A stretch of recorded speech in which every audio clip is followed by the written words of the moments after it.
kujjawo ki olwo baba abutoda bagamba ffe tetwagala kumanaginga paaka ffe twagala stand nga tuvaayo nakawa tuvaawa tetwagala kubeera mu paaka munda naye ate nga ate mulimu gurupu eyo gyenkugambye ti soldiers use even now singa tewali kafyu gwolowooza abatakisi balikozesa 6 abamataawo balabamu do you know the people who collect money after 6 mu taxi park ffe tubamanyi bano babanyusa abamataawo okutambula mu kibuga 6 nenyingira paaka nga twali ankutteko bamanyi kituufu and they know me and I know them kakati omuyindi nemuganga kankubuulire tojja kusobola basajja bajja kutta tugende wa Sebaana mayor by then Sebaana twayalabaganira mu munno Sebaana nagenda okukola mu munno mu 1998 nga Sebaana director wa munno many people didn't know Sebaana as a religion Sebaana ne sente za Kajobe bayingira mu dipirwa Beni Kiwanuka yes Sebaana ye musajja yasoma insurance era yatandika Nick mu yajja somera Switzerland kakati Sebaana agenda okutegeera erinnya Yokana yali kweka niyita John Sebaana Kizito I did not see an Anglican on the Munno board. Lwali popular lwamanyi nga lwabakatuliki but Sebaana was there for a number of years. Sebaana yalina security printers nga yekuba olupapula lwa akatabo ka munnansi bakanyulirako ne mu mmotoka oyo kakozi yali mu National Security Fund kakati bwe tugende wa Sebaana ne mugamba tibali abasajja mbamanyi ate so muyindi yekka ne Kiseka yaje wange emisindi Samson anti yakola ekibiina kye bayita UNATO nga yagala kujja butoda mu takisi kakati Dwagonga waffe Kiseka abagendewo okulya emmere Dwago namuyisako emmotoka bwati Kiseka yadduka misindi ngamuwoninga yatuma omukazi gwe bayita Victoria bangambye ebirundi yabamanyi yene mugamba ku sente za takisi sente za takisi zikoleki ziveeko ffe Dwago yatuyamba nnyo Dwago yakwata omusajja nga bamuyita Kalibala oba akyali nga mubbi Kalibala nga akwata motoka zaffe kakati Kalibala akwata motoka yatulago yali mawumawu Kalibala nga nswaziza anti wansene Dwago nga amukwata nga amuteeka ku pick up ng'agenda nayo mu Northern Uganda buli lweza avuganga jankola bijenzijja kati ffe abatakisi buli bakwata nga owa traffic yakutte ng'olagawo let me tell you until recently all of the traffic officers aba police bamalanga kumanya motoka z'abantu ate katugenda wa Sebaana n'omuyindi nga Sebaana mugante bali abasajja tojja basobola Sebaana agreed to return the money zinguzi Sebaana yali alidde enguzi ne Segane bawo omuyindi ki tukiyita artistic impression nga bwakikubye ku kifaananyi bwe kiti kinyirira nnyo kati Sebaana naga nti enguzi naagijjawo how can I get money to refund to this muyindi ne batula ne Segane the 3 of us the 2 are dead kakati Sebaana n'agamba kaŋŋamba abagagga 7 nti ntunda paaka si kutunda paaka eno baagula waggulu wano why they wanted to have a taxi park bazimbewo ki nga baguza abalimu kakati Sebaana ng'ayita abagagga 7 si 11 did they apply through Buganda through the Kampala Land Board? I challenge them because I have the documents. I challenge them. Kakati Sebaana bw'aba agenda olwo naawo n'omuyindi omuyindi yamuddiza enguzi yes omuyindi yamuddiza enguzi era nze singa mukyajjukira Sebaana bwe yayimirirawo ku bwa meeya nasapootinga Sebaana nze ne Bidandi twalemerayo yes kakati Sebaana bw'aba agenda n'ayita baali bakuuzi omuyindi oyo omukazi namayanja ali e Masaka ku bwa meeya ababutoda bamuwa $6,000,000 nga lwaki nti aleke nga babasayiningidde ne Sebaana baba were cheated. These are fake people. Me, I know them. Okay. Uyo omukazi bamujja mu Kampala was deputy Sebagala ne bamutwala akuba ensambu NRM bamuhayalinga agenda kuba ensambu kyovulaba okuva ali yazze ku bwa meeya batambuza mutambuza kano ka gurupu buli kibuga ekiyitibwa site balinamu ebizimbe aino their group have been mu bintu bya politics for a long time kati sebaana bw'aba agenda n'agamba emirundi omanyi ngenda bakuula ogwokubiri. They were original, the first original were 7. Seven called them, they don't even know where they bought. Tebamanyi we bagula. Kati how did they buy? Kakati n'abayita n'abagamba bongeddemu bana. Bwera 11. Yes, the original were 4. Kakati nalina mukwano gwe nga bamuyita Kakumba. Kakumba, Charles Kakumba kati yafa. Abadde ali eyo mugundi yagula kino ekintu ekyali ky'abasajja balaba ng'aleeta mmotoka nendoza mutaani wa akyalimu Kakumba ekyamutuumisa Kakumba nga ye bw'omukolera ddiirwa akumba bukumbi bakakumba bali babiri waliwo Charles Kakumba oyo yafa ne Kakumba ono mwenyina wa Miri Obwoti yes wekatwe they mix the two ono Kakumba musajja mukatuliki kakati baali bamaze omubuulira ti oyo yetaliibwa 10 anti nze bwondya sika nze bwondya nkujega okomawo 10 nozire ogenda mu lufuta ate obubyenze manzi byana kakati Kakumba bwe bamugamba nti omusajja oyo yetabbibwa twafuna omukwano ne Kakumba kuba toddibwa kuba gwe toddibwa anti bo bamuyitanga Kakumba nti akumba bukumbi ndiwe eggwanga gadduka kati Kakumba ne muwulya ne mugaa nti omanyi kino kiri fake sebaana agenda kubongezaamu abalala bana mwere 11 ye n'atunda n'adduka wamulabula. Yes, let these people they never bought to the tax park and for their information ku kabalaza bwe bati waggulu waliwo waya y'amasannyalaze ennene nnyo waggulu eno. Yes, anti kakati tunuulira bwe kye baali babaze kyali kimu ti taxi baasi z'Abaganda zirimu ki maduuka zino baasi ze zigenda ebweru era maduuka because many Ugandans naddala bakonga abaki bajjanga wano nga batya nti Buganda riot you see Congolese ab'ebitengi mwali mugokera mu baasi ne badduka kati nabo bagenda and you find these people idle mu maduuka ga Kampala kakati abasajja abo tebagulanga ku tax park. If they bought to the tax park the directive of the president and the recommendations of the Oranya committee, who is the current speaker, Oranya recommended in his parliamentary committee headed that all of those who had bought public places should be compensated. If these people had bought to the tax park, babalagenda kaneriwo. Jibagulirako. Bali musanvu. Basabana n'abongeramu. Nyawera 11. How did they become from bagala kubba Museveni? No win Museveni bagala mubba. Kubanga buli lwo yavuwala. Bada tetwogere ku kyowino. Wino nayo eriko bannyini lyo. Ettaka liriko bannyini lyo. Yatya buli lwo yavuwala. Oddayo mu makooti go n'ofungulamu. Naye nga n'ogateekamu omuntu okwamala gifu. Omukazi abuliddwa kyalya addayo mu biwata. N'akebera. Obwavu buno bazzeeyo buli kantu konna. Nabagamba nawanika akatabo njaka kusomera ku lwokubiri. The oil curse. Once a country gets oil is a curse. Temujja kusigaza kantu. Buli mafi yafumbekeraawo. You embark on Ivory Tower projects. Flyovers. Will you maintain the flyovers after the oil? Because nobody can tell you. These bazungu can excite you. Nti oil goyina mungi. And by the time of all us we have gained access to oil. Oil has lost. Rwanda yakoze boda ya solar. Yeah. Tebachagala use. Kakati what are you going to do? The largest buyer of Saudi oil is China. Not America. No. America is moving. Especially America. No. Soldiers dying is Saudi Arabia still strategic to American interests. Where is the oil there?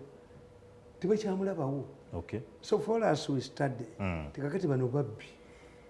Abali mu chapaka. Nti amongi baali bamukubira wali. Kavira park. Naye mwana wange nze kye neeyagaliramu profile yange kulinnya.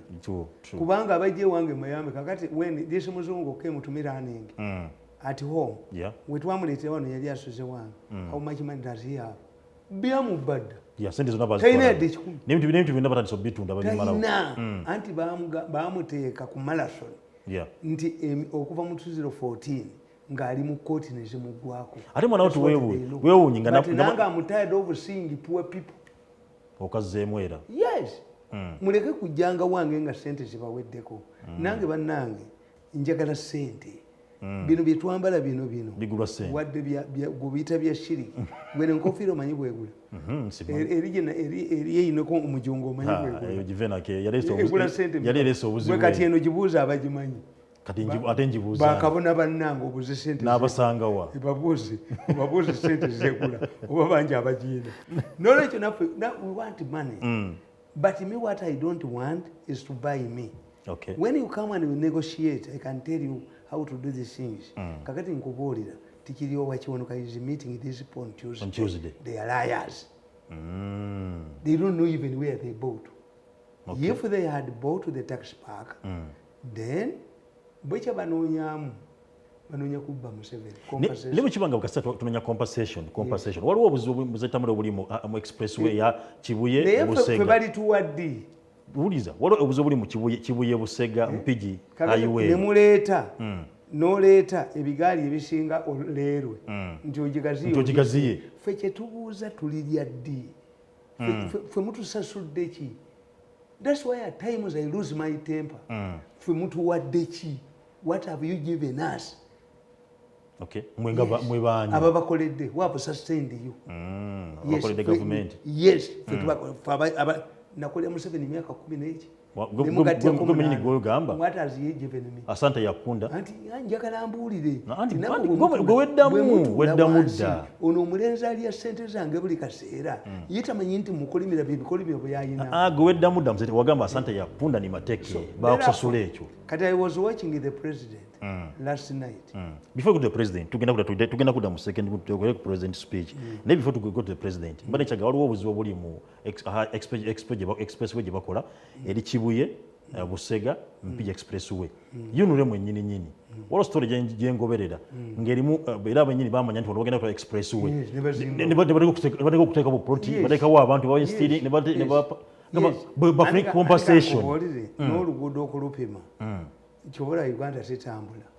Why? Instead of determining okutegeera namulabye muzeeyi ng'alebalinga ne federation naye bw'anaaba federation tagibabuulidde we shall be the sick man of Europe. I'm telling you. Uganda will remain the sick man of Europe. I can repeat it 100 times. Forget about impressive figures. Abasajja b'e Kenya bajja leero e Mombasa eri Naivasha eyamwe n'eyinki emu teriiwo.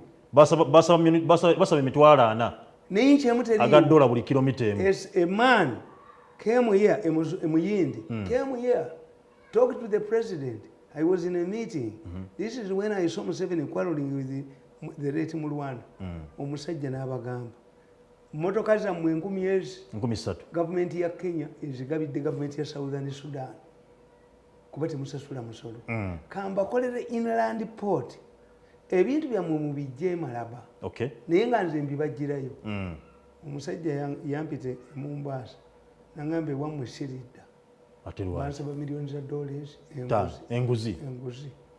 Just okubaddayiza project eyo. Ne badduka emisinde. Muzeeyi eyina ekyapa we baali bagenda okola inland port. N'omunyiga. Bakino nakiro ku pisto.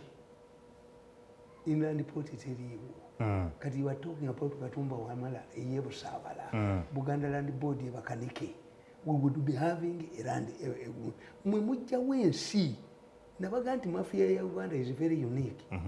Mafia zonna develop the country. Mafia zonna zibba wazo. Even a dog cannot chase you. It chases somebody who is entering. Tutwalako mafia yali asinga mu nsi yonna Pablo Escobar yakolera abantu. Yazimba amasomero. Yazimba amalwaliro. Kakati Museveni yina kwata timu y'abamafia be agitwala ekyankwanzi for the orientation. Bategeere OPM yeriyo. We are going in OPM yeriyo. Namukolera akabadi. Oneke n'akolera ono akabadi ne babatwala bonna. How can I talk to Kali kabadi. Nkibalikirawo. nti ndi prime minister nga njogera none nti vice president atuyise kwat mukwate ekintu kyammwe ekyo nga tugeregerako mukumula ebibyo n'obubadde bano bwe bakola abayunula mwerongose emivuyo egiri ku kkuba eryo bannaye mugitereze kuba abantu bakaaba era nga esitoori nyinyi zengenda okuba nti ndeeta mu nsonga y'ettaka oba ku nsonga y'ekkubo eryo lya Kibuye Busega Mpija Iwenga emivuyo mingi gikoleddwawo naye nga bino mwenyini bamulimbaga emivuyo ginene waliwo n'omukungu era yakulembera kuyunula naye ne wali buzibu bwengenda okuba nti bagamba nti nabana abaliwo bambi tubawe ku ssente bobo katonda byetonda okuba ne ssente bakubamba okwo ne bavaawo ne bakubemba okwo ne bavaawo ne bakuba amayumba gaabwe ne bavaawo all of those people you are chasing away you are going to remain with them here. Yes. Mujja kusigala nabo. Me am not a preacher, I'm not a religious man. But I know out of experience. Nti abaganda baganda fenna tunafanga bya nyanja. Idi Amini yagamba nti bannayuganda njogera ku bannayuganda obukadde 10 n'obumeka. Museveni yagambye from 2014 to 40. Tuwangala.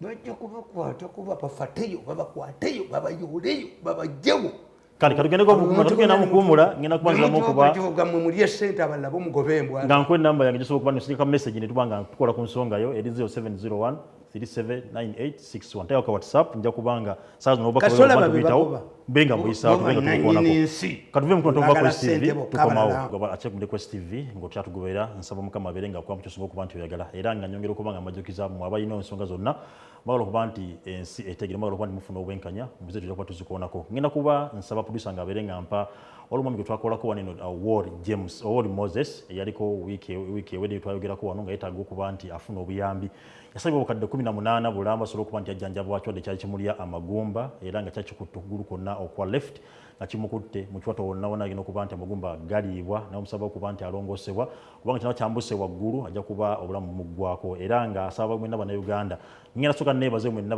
abavudde kuba nti mumuyambyeko akasimbi mukamuweereza ngolaba kusukumiza faawo eyo omukulu nga bwatu embere bwetu gyalimu naye obangi mumumereza kasimbi nyera nsamongera okuba nti mumuwa waliwo n'omukulu yavuddeyo nga musawo n'agamba nti agenda kuba amujjanja basinga weza milioni 4 zokka milioni 4 singa aziweza agenda kuba amuwadde offer agenda kuba amujjanja omwana bwatu bwafaanana yembera gyalimu musajja yepangisiza akazigo abeera bwerengaawo MP w'ekitundu ekyo abakulu mwenna abakulembeza b'ekitundu nawe mwenna mwenna omutima omugayo munnayuganda tumuyambeko omunnayuganda munnaffe asukulwako naye nga adda mu mbeera eyeyagaza bwatu bwafaanana yembera gyalimu mukazigo wekalimu ekyokulya kimubula kyana mulimu gwasobola kuba nti yeekolera abazadde tebalina abeerawo ate ne mwannyina alina okuba ate mwennyini ate yanonyeza mwannyina ekyokulya so mbadde nsaba tumukwateko tumukwatize kulimya naye buli amuwadde ensimbi mbeebaza era nga nsaba mukama buli amuwadde ayongera okuba nga amwongera naawe asobola okuba nti omuwa mbibeera nga oyongera okuba nti omuwa era nga enamba z'essimu nazibasomera nda kweziri nga producer era nazaziteekewo omuntu asobola okuba nga bambi konakona kolina beera nga okamuweereza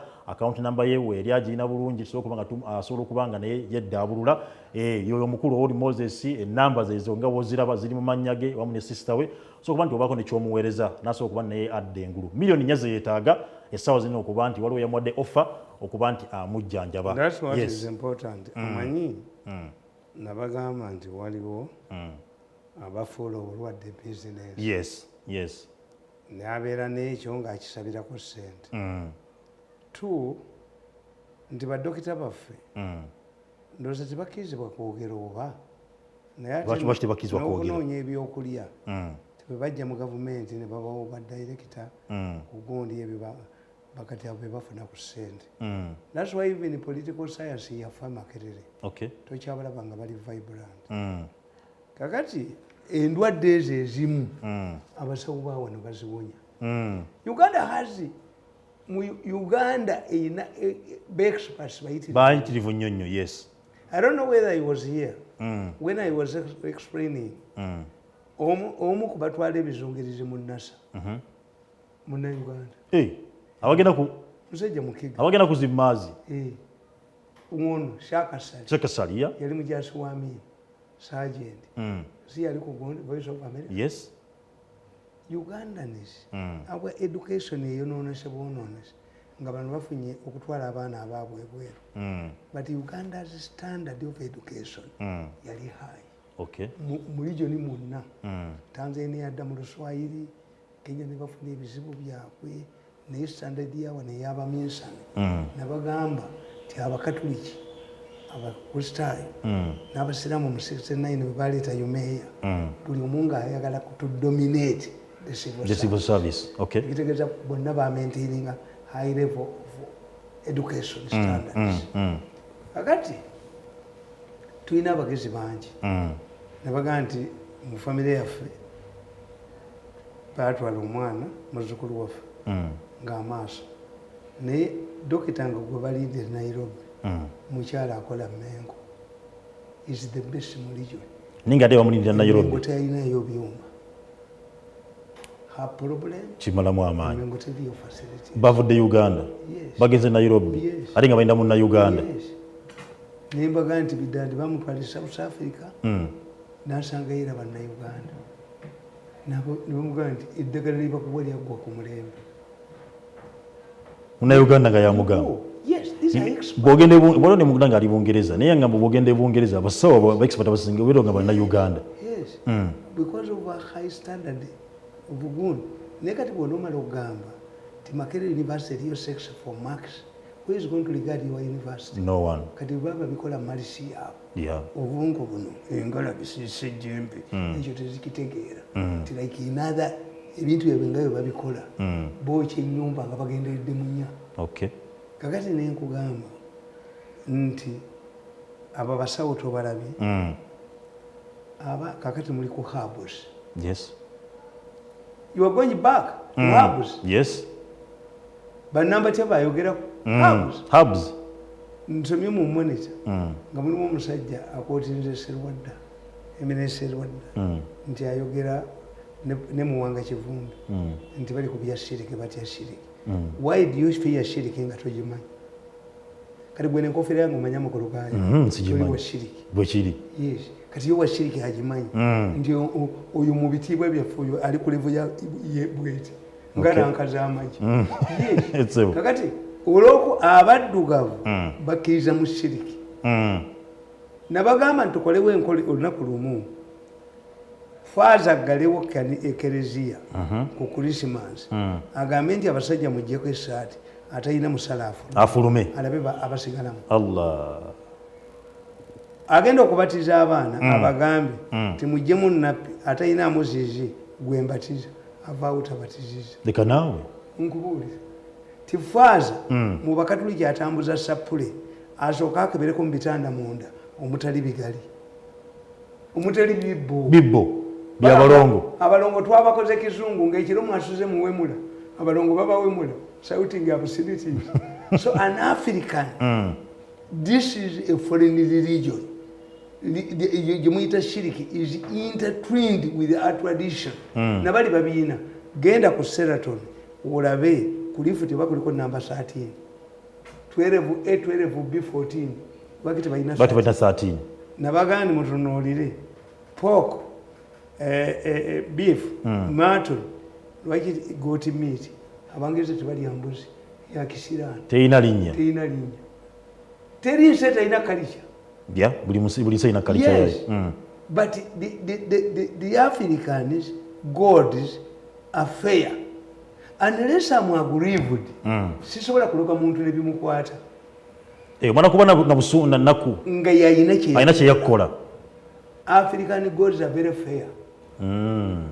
Sibya kumala golo bwe babalimba ti wiki simanyi wiki entebe biki nabaga nti issues bili as a researcher.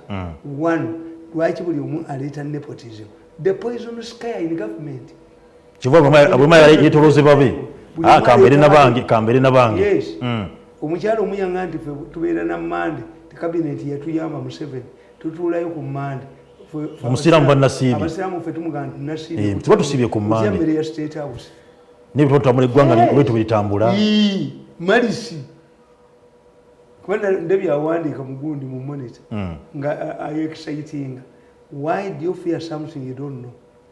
Unless you believe in the witchcraft, you would fear witchcraft. Yes, true. Because if I don't know witchcraft, ate kati mbambi faako ki sibimanyi bikwatira ko. The fact that you fear Obutebe, the fact you fear Amalogo, you believe in them.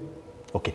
Gatuva ku nsonga z'okuba ez'omwana mbadde masa tuyamba Woli Moses tumuyambe. Nti temulaba abacuba batufiiriza abasawo abacuba baba training mu institution endala kati bano abaali bajja mu Uganda bamanyi Oluswayiri n'Oluganda n'Olungereza.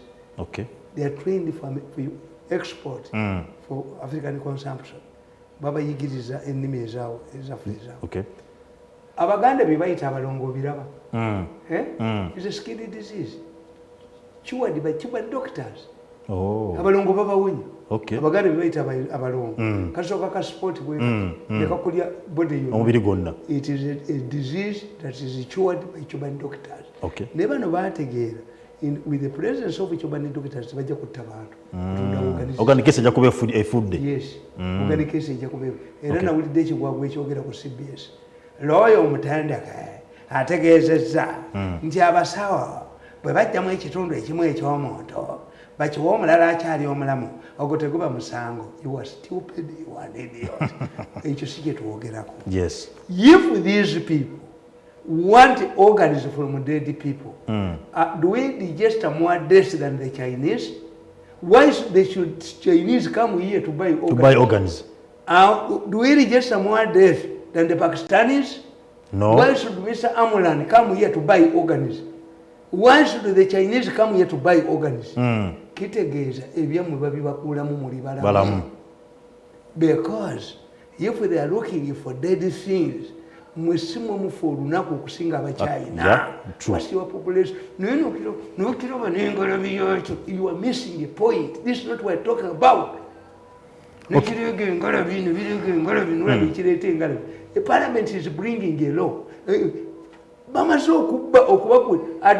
How will you differentiate between a legal one and a non-legal one? Nakyo kitwala engalabi n'avaayo ng'asiyezza amannya agende wamu honorable nze abantu Gaddafi yagenda mu African Union nga omukono ogumu agutaddeko akaveera gloves ng'aga nti waliwo abalina omusaayi nga tabakwatamu.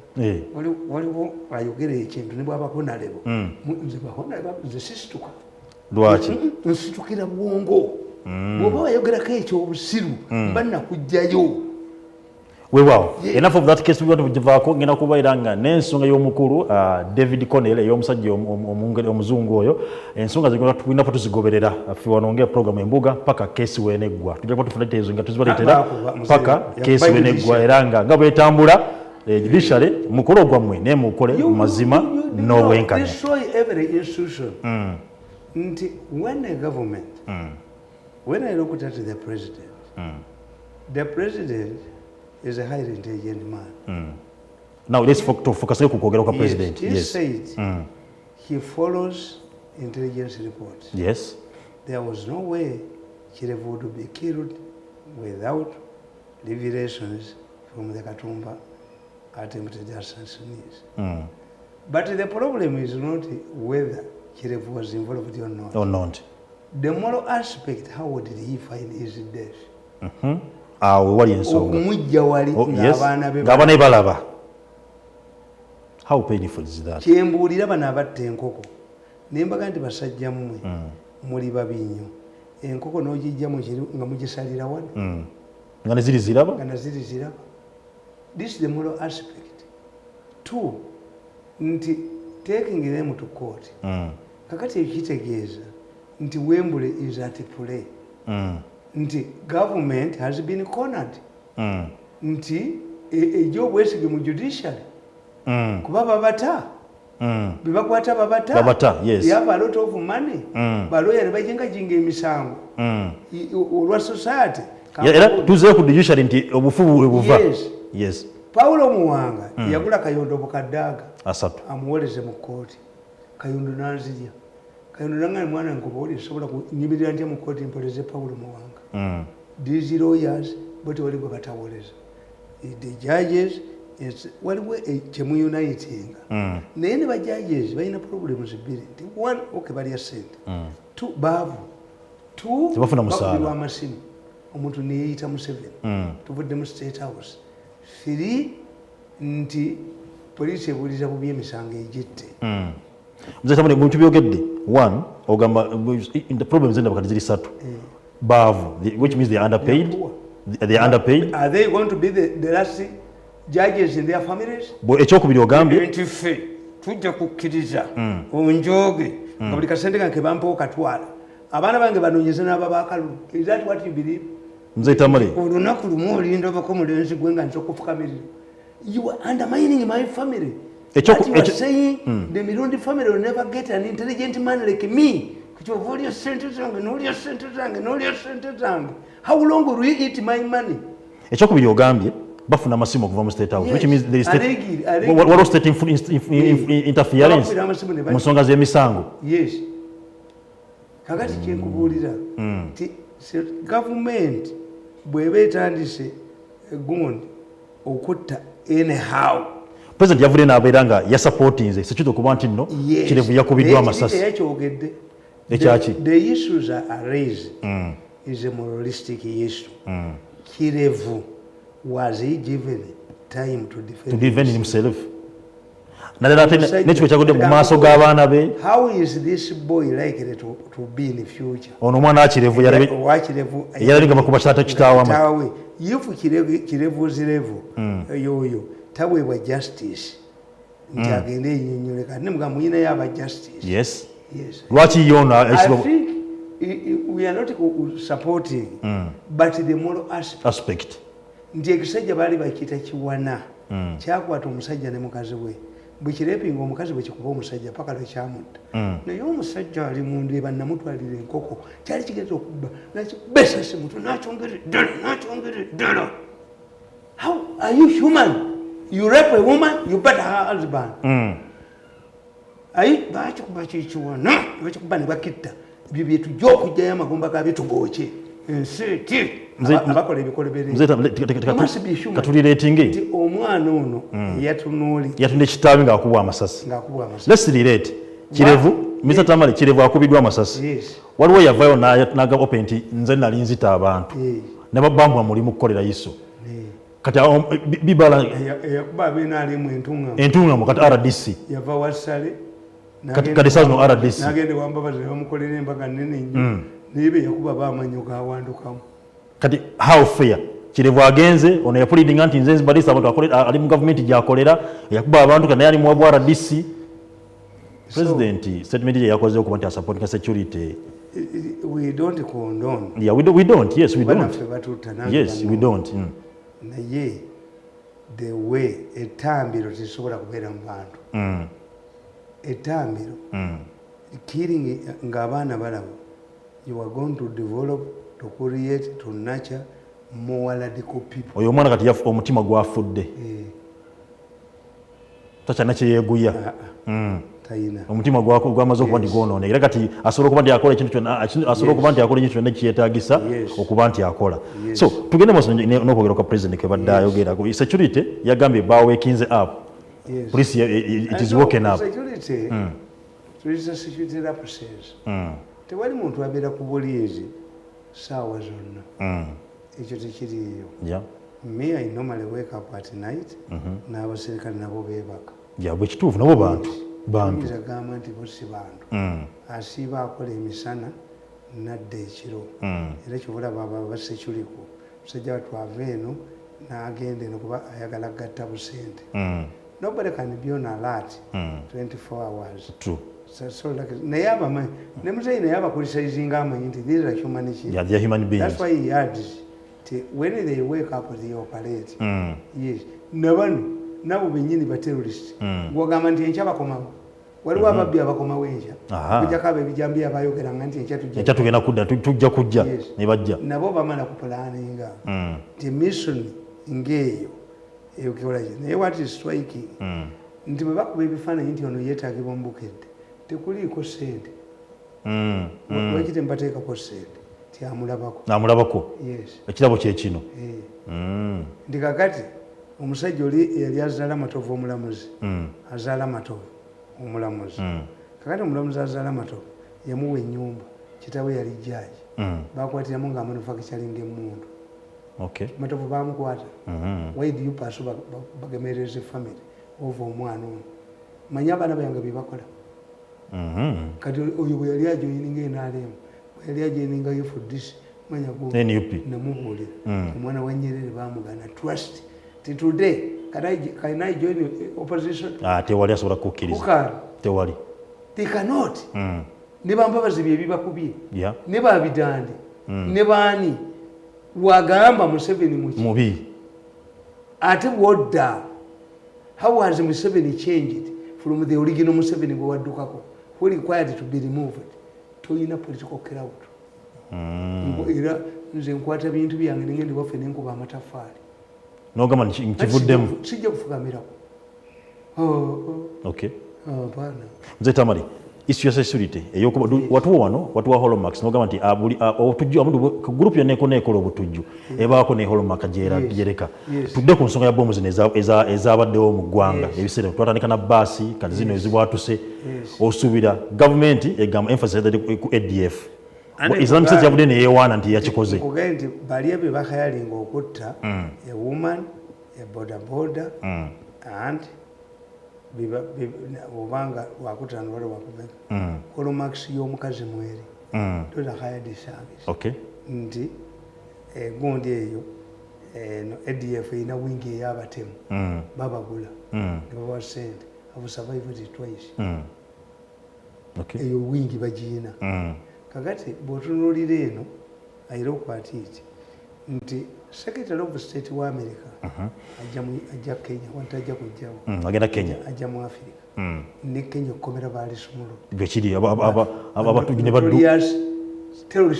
badduka kakati gavumenti yo ne bwegamba titwabakutte that's public relations kiba kyafudde dda naye oli omumerika aba yeekengeramu these are the rules lwaki bakikola bwe bati kitegeeza mu gavumenti ya Kenya there is an insider these people have a lot of money era abakenya basanze abadduse basanze balina omutimbe gw'ensimbi they have a lot of money when security has no money in fact when you look at the Kenyan scenario abakutte abasajja bwe baga nti babakutte bamusirike si right groups no si general service unit bali babayingira dda these ones are the elites abagala amayumba abagala mpenkoni abagala lavish weddings si be bakutte bali naye nkuga nti when I come ku gundi yabo abasibe baabata ani yalumirwa ennyo abasibe omulokole ennyo eyategeera nti bomu etulise najjukira nti abasibe bali locked up nababuuza ne mbaga nti bwe baali mu gundi ku Twin Towers abajju tebajja did you see obote bwe yali agenda okulumba Muteesa eyali omuduumizi w'abapoliisi 300 Muteesa bwe yali asigazizza bamuyita Kasule yalina Oluganda n'Emmiriya teyajja okulumba Muteesa kamanda teyaliyo adinone the other day waliwo ku Equatorial abayekera bakayiramu amakyalizimu yaabwe bateeka bomu ku Equatorial netulika olwo abasipeso baali tebakoze enkya bakoma muwanga yabayola tikuli n'omu abasiru bakomawo bomu lwe yatulika tebaaliwo enkeera bakomyawo engalabi zaabwe muwanga yabayola bonna n'abasala emakeri.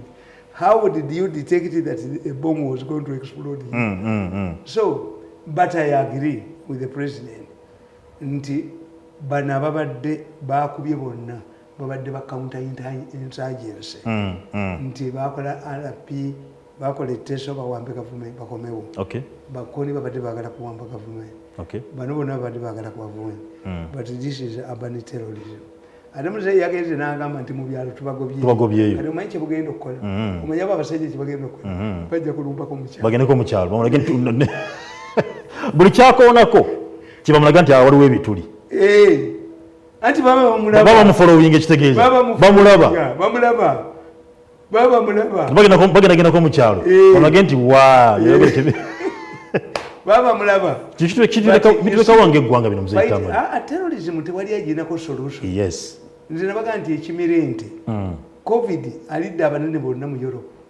Baani ffe tubadde nalaka ennyo kakati obanga baatega mu lubiri lwa Queen ne bateeka mu bomu Abamerica babakuba Pentagon ne babakuba Twin Towers for the first time in American history.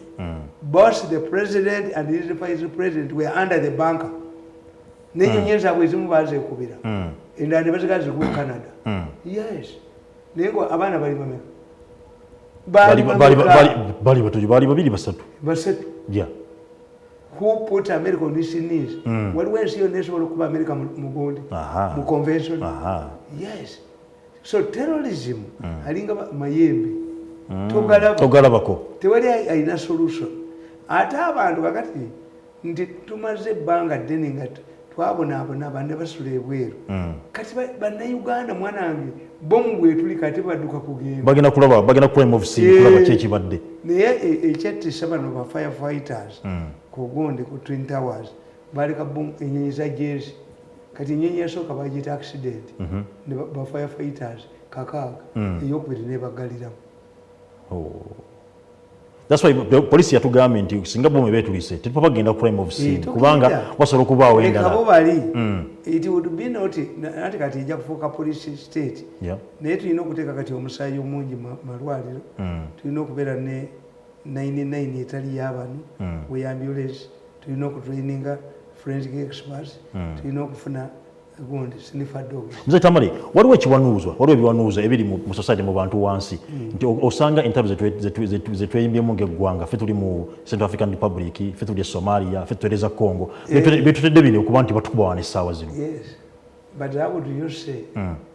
They have bagamba nalaba gy'omuntu nga ndi Mirundi has many enemies. Yes, I have many enemies, but one person wants to kill me. There are so many. Niyo omuyaka ayagala okumaza. Others don't. Yes. Okay. Sinalabako avo walala bonna. Abalabo sibagandi mbalwanyisa. They have vested interest. A state must have interest to pursue beyond its borders. Yeah. Kenyans did not want a military that is combative. Kenya military ya Kenya tewaliwo na missile defense. Bamuyitanga directorate of defense and the Minister of Internal Security. But when abasajja abasomali balumba ba tourists, Kenya nebeera under insecurity. Ne balyoka bakola operation Lindanchi. Yes, the Kenyans decided to go into combat to secure their borders. Yes. Kakati kuyinza otya okugamba era ne president yayogedde nti abasajja Rwanda beyakuba Mozambique bali bafuddewo ne Kenya. Kitegeeza beekolamu ejje bwe mubeera n'amagye amalungi demobilization amagye gaffe wano besi ame bajjeno baki kati balabika bamercenary babagulawo wano. Yes, it was stated that many of the people that were killed in Mozambique had come from Uganda and Kenya. Yes. Amawanga agamu tegalina magye. ADF ekube government n'ekijjako y'amawanga agamu amanafu.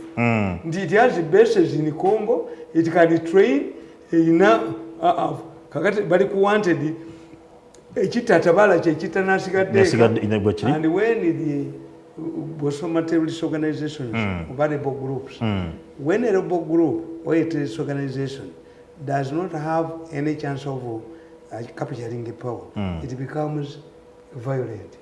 It's getting about civilians. Yes. Did you see another killing civilians? Koni yabateka amakufulu nabasalako emima basazeko amatu nga wa Lord Resistance Army n'agandi atambula n'embizi ono ng'amaze okutegeera ntakola ki omukazi ategera kufumbira omusajja nga ffenna tumufiibwe n'omusajja alemeddwa okozesa omukazi nga ffenna tumufiibwe bwe kiri akola kifiiriza. Terrorist organizations when they reach a time that they cannot, especially when they don't have demands, tinga kati bano abaffe tebalina political demands. Yes. Bano bagamba muteese nabo gwamanyi gye bali baleete kubanga tewali nsi egenda kukkiriza an organization that has been declared as a terrorist group otuli nayo oteese nayo. Era omukulu parliament opposition bagamba nti government ikasere etuule n'abakulu bangu andi nedda William Zetamali waki egamba bwetu government egamba it is ADF. And ADF they know ADF. So what did boogera nabo kati ye muwanga initiating initiating weba mwanga bagenda ne bogeranga abataaso let me tell you teri gwanga ligenda ku hosting meeting inawe when you are declared waliwo naku lumu aba America bagana Yasser Arafat ogende New York mu UN General Assembly nestukane tule Switzerland. Why? He was being under the list of terrorists. Kakati gwe when an organization okuja ko fe kikulu kyetuyina nti baliwo ne bakuba mifane kyovola tebave Sudan ne bakube mundu ne bagende Somalia ne bakube mundu ne bagende Mozambique ne bakube mundu the Rwandese the people they defeated in Mozambique majority of them had come from here. Okay. They are idle. Bagende abamaje batye mundu batye okufa. Buli gwe mulimu gwawe. Abamaje ba Marshall South Africa bwe ndi mobilizing yafuna ba Marshall. Bwe ku machineries nga bagenda nga bashi. Nga UPDF ngati agenda nga mu recruiting. Somebody comes here na recruiting. Kankubuze. Singolo aliro bagamba nti bagala bajasi 13 okuva Somalia. Abasimba live ogendo bamanyi obungi. Abanji nnyo. Bavesi nga babayise. Banji nnyo. Yes. Kakati if they are idle nga waliwo ndi Mozambique baliyo the president mentioned Mozambique I had already read to the majority of the fighters and I think this is why the Mozambican government did not appeal to the Ugandan government bali bavuddewo. Okay. Yes. Negende Rwanda nisabayoki. That's why Sadaka yalwawo kolaki kubanga South Africa is the most powerful country in the Sadaka but after the demise of Mobutu of Mugabe kati amaje ga South Africa kayina ekizibu kimu you will see white. Yes. Atoyongere ku kizibu. Yes. Yes. Okay.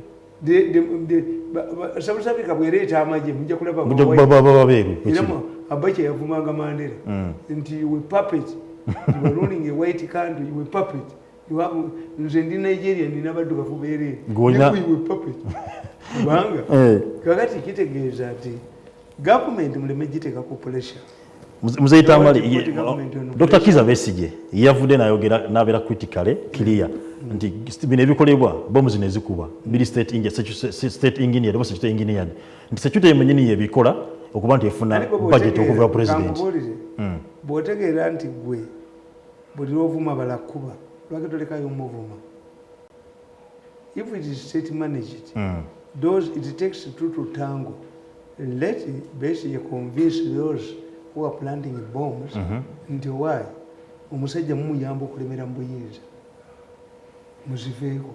This baby, you don't need it to advise Museveni. No, if it is working the advantage statement yo giwulidde ya state engineer bo bagala kumujjako sente ate bamulemiza batya mu buyinza kale kugambye ti bwe kiba state engineer nga bateka bomu ba mu government pesi yabogere yali nabo bwe kibanga abali mu government bateka bomu zino through nga bayinkalejinga ADF eteke bomu kati besi yagambe ADF ndi muyamba ono yes baliko zitega is simple. Okay, it's easy.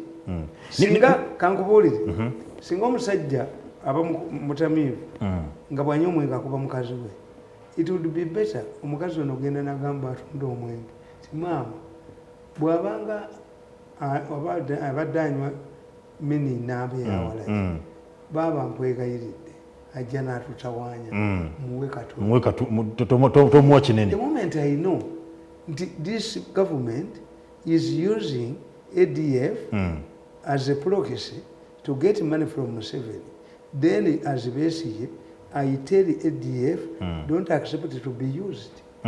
Muyamba bano tulina olugero tuyita olugalira munda reverse psychology. Okay. So if Besigye has that information he can help us bali bakiveemu bali baleme okulya sente. Another issue is about opening up. Naye omanyi ebintu ebyo babyogera birina ekitiibwa kye bibajjamu. Nate Besigye bayogera bw'atyo. Do you think nti Museveni yali agadde okulaba nga kale Besigye yagamba nti bano ab'amagye abalya sente. When he was minister director of logistics bagende by Russia ne bagulayo emivumba gy'helicopter yagigula deliveries nga yamba kono oba yali tamanyi Yes, you see, you have been there. Nenate mzee Tamale. If you have information, best yabogera bwatu. Naye bwenyiri wadde ng'okyogera nti Besigye ekyamukomezaawo mu front security yazze akolagana nayo birenge bafuna ssente tukitegeera nakugamba nti Besigye is provoking government ekube tear gas afune akatale. Yes. Ono Bobi Wine is an American man. The moment Bobi Wine realized that the Secretary of State of the United States is going to visit Kenya, he started also to be aggressive. This is when olinga ali Kenya awulira ebiriwa bano bati bategeera lwaki omukazi ono amprovokinga ku Christmas anobe ayina omusajja omulala. Can't you understand the provocation?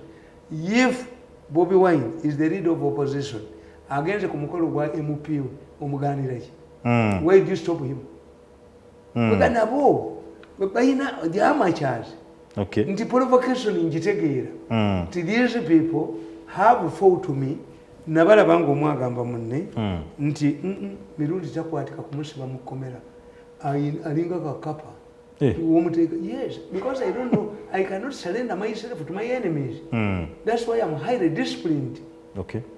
Si ani yali andabe enyodo yange embeera nayo jambi yange embeera nayo bange ne ba president bamugamba nti naganti abiteme toddamu kwogera ku Jambia bajolega Jambia yange senkuvira kati ndeseero kale toddamu kwogera ku kigambo kya Jambia odakikomusigadde obale nekyo oyagala ono vaccination. My advice to humble contribution to the president. I wish I was still there. I would write a brief. Okay. Nabagamba, the only credible person in Uganda is Museveni.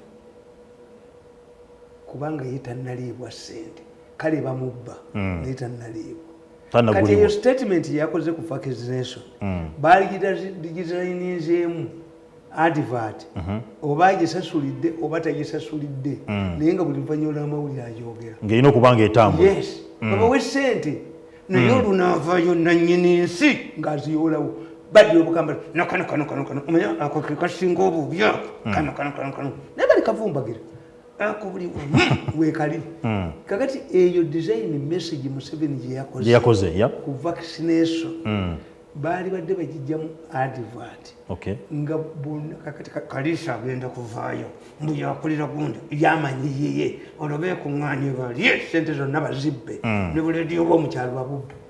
But if they had a fair good, this is the best. Museveni's message will be made, designed in an advert, every major broadcasting house. Throughout Uganda, in all languages. That's the best. Naye kakati yagambye nti akunze bala disi nengenda mu library yange akatabo kano nkalaba kagamba ki adjusting the trap nakawadde Friday 7th February 2020 kayina emyaka emeka 2020 kayina omwaka gumu gukka. Yes. Nakugamba in 2009 while addressing a Kada course at Chankwanzi Leadership Institute, President Museveni announced 7 directives that would govern the NRM party primaries. He explained that he had been soft on independence because they defended themselves, saying that the primaries involve rigging. He issued guidelines to govern the 2011 elections in the party. However, since then, as I wrote, none of the directives has been implemented and the challenges persist today. He directed as follows. Registration of all NRM supporters in all villages in 2009 to prepare for 2011 to eliminate independence. Okay. Make announcements for such a registration in time to enable every member of NRM to register. Is it not what he said? To make announcements? Yes. What prevented this to be realized? Yachiwani. In order to have the information to reach everyone, he suggested that local communication fora, channels, including rural radios, that reach audiences at grassroots, be used. Is it not what he said? Yes. What if you fail in 2009? Kinasobola okuddamu kati. How is he expecting this time, this directives? Alongosezaawo ebyagano lyabi maze okubikolako. NRM should not support elections should be held in the most transparent manner. Akati wa NRM gwe bayita gulu yawangudde mu kooti. Lawyer gwe bayita Sabbiiti akolagana n'abannuupu tayagala mugazeetinga. NRM is a case study. Sirabangayo party. Naye nabano baabwe abaliwo. But bayina party ku mutima, bayina interests. Bo bayina interests. There's no nepotism, there's no tribalism, they have group interests. Okay. Kakati negamba a yellow book containing the names of all registered members be compiled and produced. Mwala wa Mbabazi yagirimira. Pozi yatola sente meka. Irati yali bilioni mukaaga. Yes. Okay. Yes. 6 billion. Just to compile the yellow book. And NRM is planning. Bapanira okuddamu okulonda emyezi mukaaga. Ye yakomyewo ne bamwana omulimu. Eyabavuma luli. Effe nga tubatunuulira. Nze bulondoge nga nkuddamu kali. Asata yapunda ni mateke. They take us for granted. They take omanyi abantu bagenda ne balwala obulwadde mu psychology. Nti osanga omuntu naga nti mubamba nkolagana ne Wambabazi mpita manju and get what? What do you get? Some people believe being with them is a privilege. Is a privilege. They develop a feeling, some people develop a feeling that we help to be with us, to be here, and some people are taking, what's the use without fuel? Use creates problems for you. Yes, can you go to school? No gambo mukuru w'essomero. Tizigidde mu use naye ate sina se. Ngovuga use. They want you to go. Bayina we bagerekera abantu wabukadde butano. Everything you go. Nomalo okunyola empale yo, nomalo ginyola. Ogende nibwitululamu n'okololamu. Nosoko nyumya emboza akalulu n'oko. Bali okaba weyo obukadde 10. Politics cannot be based on slave and master. Yeah. Politics cannot be based on hunting a dog and a hunter. Politics is based on mutual respect, future partnership, and shared. Oh, Korea, yes. Kakati nkugamba. Okay. Nti president. Bino bikola bitya. Let this president's statement made into an advert so that give them money. Let every TV station and radio station collect its money. Tunazifuna. Ne kalisa kati kalisa agenda kuvaayo kalisa ne munne bagenda kuvayo sente baziri. Oyo omusajja bamujja mu information bamuyitanga. Aliwa. Yali mu permanent secretary. Ne kaledio ko mukyalo yali akawadde $1,000. Bazikima yo simanyi Uganda Broadcasting and Uganda mwe bateeka mungi. Uganda Broadcasting Association. Buli omune bafukula buli omwe nimwe abatakuta kunga nembizi zikuta. Neche ekikuta. Why do you believe that money is only no gamba mawulire naye abaganda mbasasa lwaki mukula emmeri ete yagitaddeko emolimoli yataddeko kabaka. How much money do we get from kabaka? What if it collapses in Lake Victoria and pollutes the waters of Lake Victoria? Nti kabaka emmeri ya kabaka babajoga nnyo abasajja babajoze nnyo. Why don't you name your Mary Emolimoli mukula? No question in Yes. How much money is the kabaka going to get by using his name? Oba bakanya bayinza okuba bakanya basajja bajoze nti alowooza banagiteekako kabaka. What if was tested it? And where do you find a free economy with the monopolies? Tubakubireko mu ngalo. Do you have a free economy here, Mzee Tamale? A free economy. Do you want to free economy? Self-sustaining. Do you have free economy? There are monopolies. Where did he apply? Wanted to gain a free economy. How? What's the condition of his mail? Nti ataddeko kabaka mutebi. Kitiibwa. Besigye bwe yajja nti yekizza. That's good. Obote bamu omudali. Obote bamu omudali mu Uganda. Yekoni kiza. Batasukka 10. Ompute bwete naye bwete kye yabakola mukula. How much money are you going to give Kabaka for using his name? And tell us why you did not name it Mori Mori. You are Nitish. You have a kingdom. Why don't you call it Mori Mori? Oh, no, we go to one tea. Yes. Abuzibwa okumanya. Chichi. Emeri Jabaita Kabaka. Emeri Jabaita Kabaka. There is a Mary called Uganda. It is so service in the Falkland War. Why? We raised the money here to our Bangereza said. Okay. Kakati njagala mukula. Where did he get permission to use the Kabaka?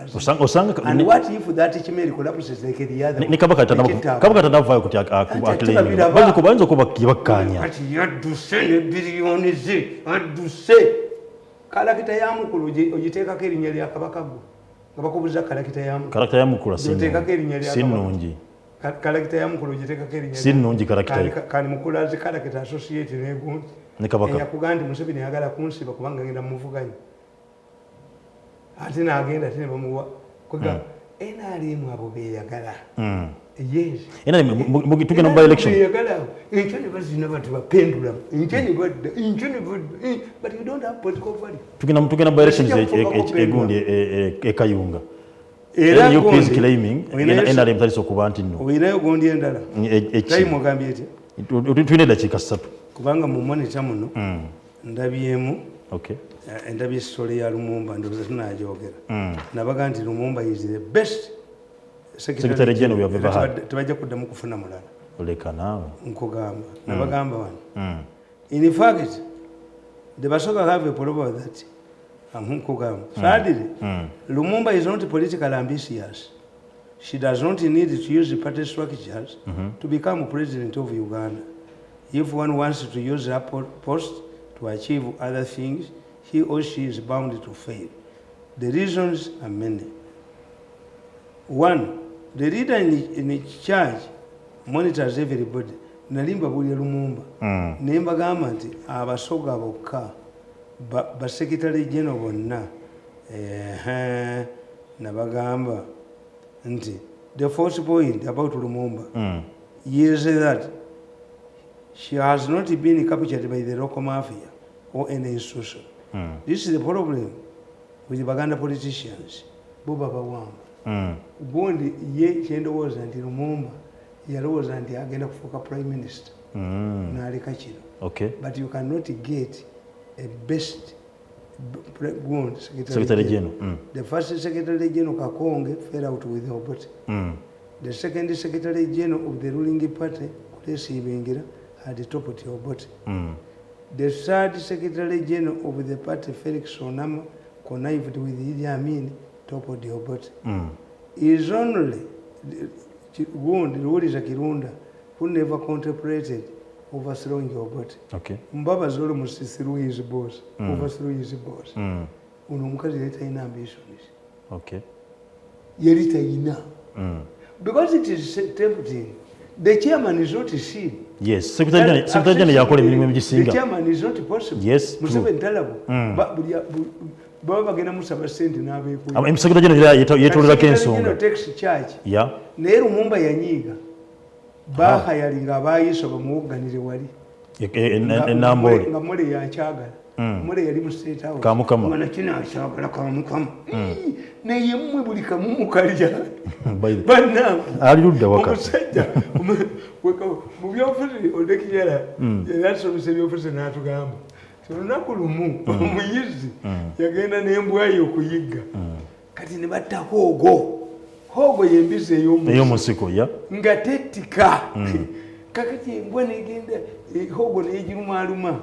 Kakati embwa ebeenyiga ebiwundu byayo yagenda okulaba ng'ewaka waliwo abagayi bangi. Bazza okukola kinga omusajja olw'okutta ki embizi. Ne batwala omutwe yali terya mutwe. Ne batwala ennuuni yali terya nnuuni. Ne batwala ebisambi yali teryanga ku bisambi. Naye yagoba akutta obulenge n'obulenge bwange babutwale. Naye mmwe abalya n'obulenge. Embwa zidalya. Omusajja yagenda n'alaba omuzungu ng'omuddugavu alya enkoko n'amagumba agamera. N'ambuuza, gentleman, are you enjoying the meal? Of course. But why do you give dogs in your home area? your country, what do you give? What do you give it dogs?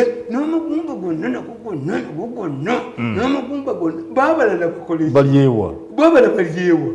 If you want to monopolize everything, others will be spectators, others will be servants, others will bagenda kulyawa. Will they look at you while you are eating?